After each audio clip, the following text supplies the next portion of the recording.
Welcome back. This is part 2 of the 8th episode. And in this part, we are going to be talking about the different ways you can generate better engagement on your content, your page, or the different platforms that you have running on digital. Now, as always, I have my laptop with me, so I will be looking down a lot, but it's only to make sure that I'm giving you guys the content that I discovered during my research, and I'm explaining all the right points.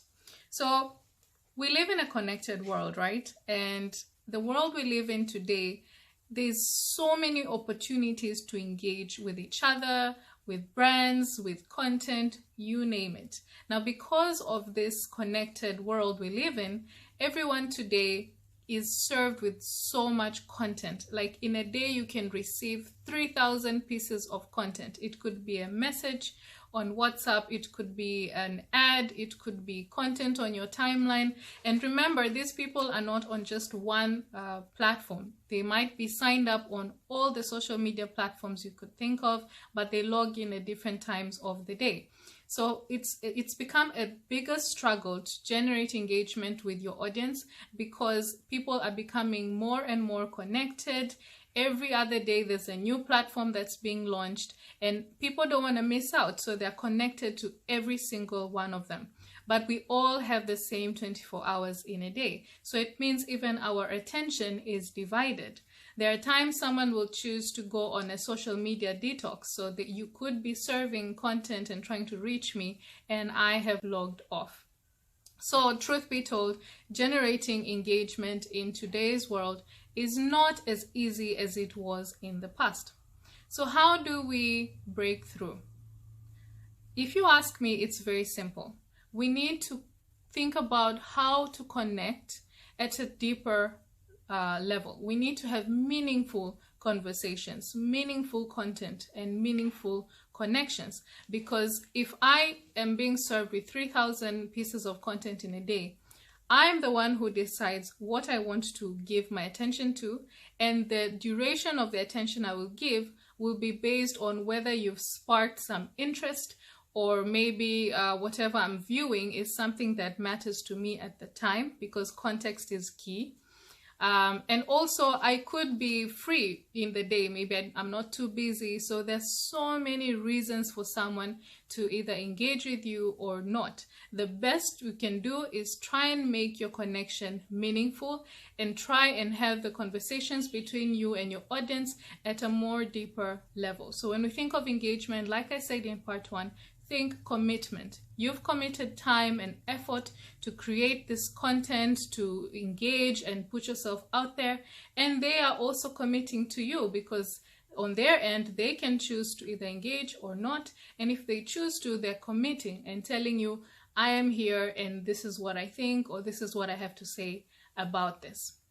So the first thing I would advise everyone that wants to generate better engagement is know your audience, understand them, and really, really, really take the time to know who you're talking to. Because right now, there's so many people speaking to one person, and everyone has their different intentions. Everyone is approaching me in a different way. So if you want to talk to me, you need to really understand me, know who I am, know what my wants and needs are. You should also know what are my preferences, or at least have an idea of what could be something I'm interested in or likely to engage in. If I like music, then maybe music is an angle you can use to connect with me. If I like food, if I like art, if I just like gossip, for example. I mean, there's so many ways that you can find a meaningful connection with your audience, but you need to really know them, know what matters to them.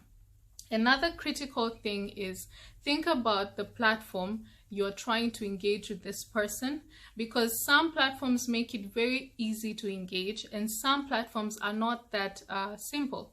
For example, the way I engage with people on Instagram is very different from the way I will engage with people on a platform like LinkedIn. I'll spend a bit more time thinking about my response on LinkedIn because it's been established as a professional platform, and the content I'll consume there needs some thinking, While on Twitter, for example, every second there's something on your feed. And every time you refresh, there's like 10 new pieces of content that you can engage with. So it also differs depending on the platform. If it's a blog article, I need some time to read. I need some time to digest what I've just read. So engagement is also driven by the platform that your audience is using at the time. Another key thing to take note of is, what are my content preferences? Am I somebody who prefers video content, or am I somebody who would prefer a good looking visual or a good photo? Am I somebody who prefers something that's written? Do I want something that's audio, no visual? You know, content preferences also determine whether or not someone will engage with you.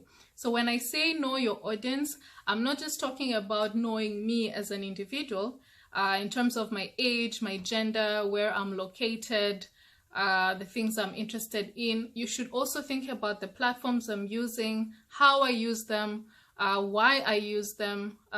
Think about the context. What time of the day is it?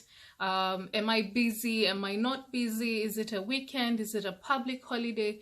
All these have to be factored in when you're planning your content marketing strategy, because at the end of the day, for you to get good engagement, you need to plan in advance.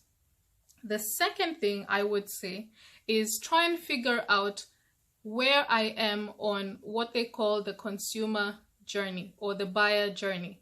And what is this journey? Some people call it the AIDA model, and I'll break it down. So the A in AIDA is awareness. This is the stage where I didn't know about this, but now I do, so I am aware.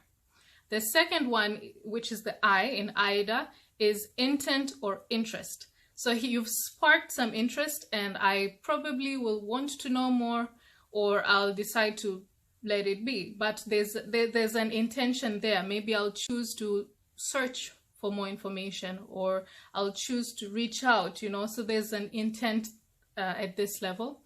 The third thing is the D in AIDA, decision. This is where I have taken enough time to consider what I am aware of. I've asked enough questions, and now I need to make a decision. This is the point where you need to communicate more value. Tell me why you're the better option. Maybe I'm comparing you with somebody else, for example. Or tell me how it will make my life different. What problem are you solving? At the decision stage, I'll engage very differently from when I was in the awareness stage and the intent stage. And the final stage is action. Action is where you've already convinced me, and now I want to take an action. So all these four levels, that fall under the buyer journey, which I called AIDA, will determine the type of engagement you should expect from me.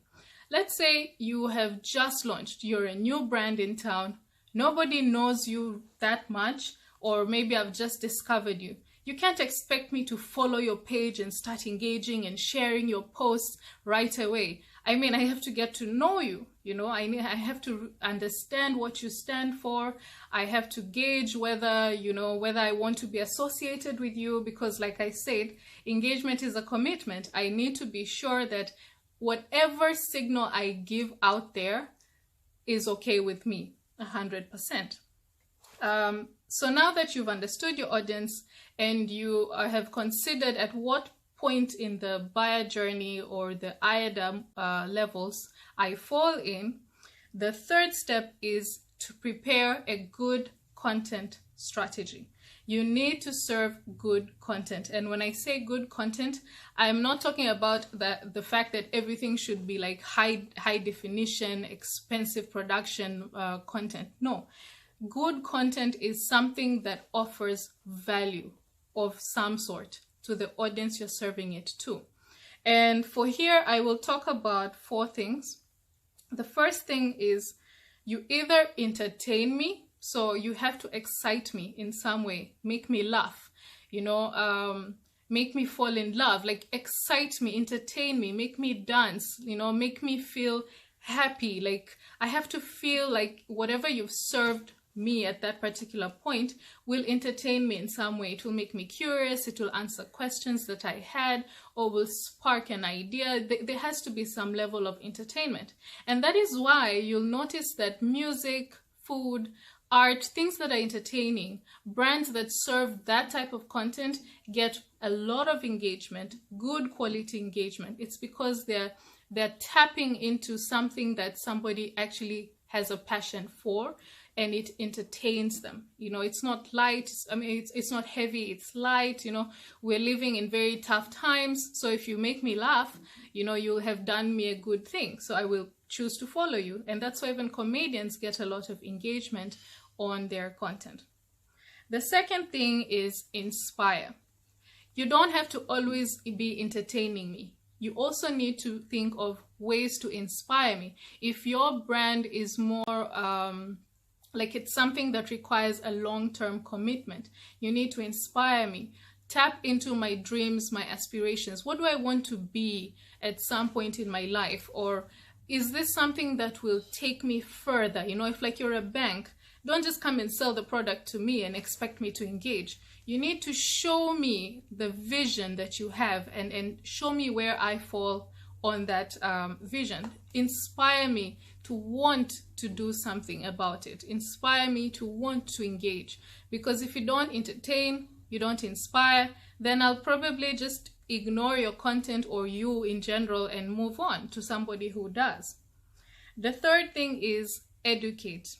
So you could probably be a product that doesn't have any entertainment value, or maybe you feel that it's too serious to tap into entertainment, and maybe it's not something that's inspirational per se. You could choose to educate. Maybe what you're talking about is something I don't know about, or I've never heard about it, or I have some understanding. You can choose to make your content strategy about educating me. Let me know the different ways to do something, or the reason why something is beneficial to me, or the different ways I can get something done. And that's why if you look at a platform like YouTube, the content that starts with how to, so it could be how to cook something, or how to fix something, or things like DIY, do-it-yourself videos, they get a lot of engagement because you're actually educating the audience. Then finally, we have persuade. So this is where we focus on the more sales-driven type of content. You need to give me value by telling me why you stand out from the rest. Why should I choose you and not the other person? So those are the 4 things that should be covered in your content marketing strategy. You do not have to do all 4, but at least do one of the 4 if you are expecting engagement from your audience. Then finally, be consistent. A lot of us are failing in consistency because we don't fully commit 100%, and things happen, you know, in a week. A lot of things could distract you or stop you from getting certain things done. So the easiest way to be consistent is to plan in advance and plan ahead of time. So in terms of content, let's say you want to commit and post 2 times a day, or once a day, or 3 times a week, whatever you decide. The easiest way to remain consistent is to create in bulk and schedule. There's so many scheduling tools out there. Why do I say be consistent? Because if you're trying to court me to fall in love with your brand or your content, and you post something today and then I don't hear from you for the next 3 months, or every time you post it's because you need something, not because you thought about what I need, you know, things like that. So consistency helps build trust, it helps build credibility and a more meaningful relationship between you and your audience.